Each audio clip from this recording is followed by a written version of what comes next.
അതെ നമ്മളെല്ലാരും കൂടെ പോണോ? സംഗതി പട്ടാളോടെ. നീ ധൈര്യമായിട്ട് വാ പുഷ്കു. ഇതെന്താ വെള്ളരിക്കപ്പെടണോ? ഇത് അങ്ങനെ വിടാൻ പറ്റോ?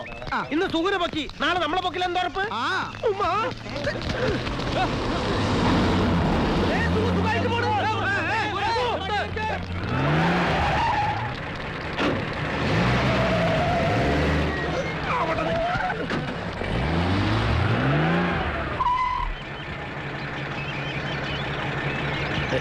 ഇവനാ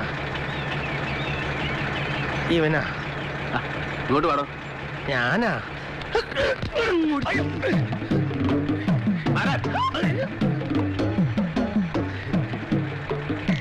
താനാണ് ഇവിടുത്തെ നേതാവല്ലേ? അങ്ങനെയൊന്നുമില്ല. കേരളത്തിലും കേന്ദ്രത്തിലും ചെറിയൊരു പിടി. അതും വെച്ചോണ്ട് വെളച്ചിലെടുത്താലുണ്ടല്ലോ തന്റെ കേന്ദ്രവും സ്റ്റേറ്റും കൂടെ ഞാൻ ഒന്നാക്കിക്കളയും. മനസ്സിലായോ?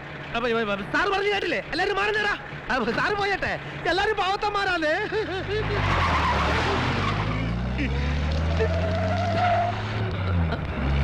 നീന്താടാ കുഞ്ഞു കുഞ്ഞായിട്ട് നിൽക്കണേ? പട്ടാളക്കാർ നിന്നെ പീഡിപ്പിച്ചോ? പീഡിപ്പിച്ചൊന്നുമില്ല, ഒന്ന് പേടിപ്പിച്ചു. ആ, നമ്മള് കരുതിയിരുന്ന പോലെ കുഴപ്പക്കാരനൊന്നല്ലേ. ഞാനിത് എത്ര കണ്ടതാ ഡൽഹിയില്.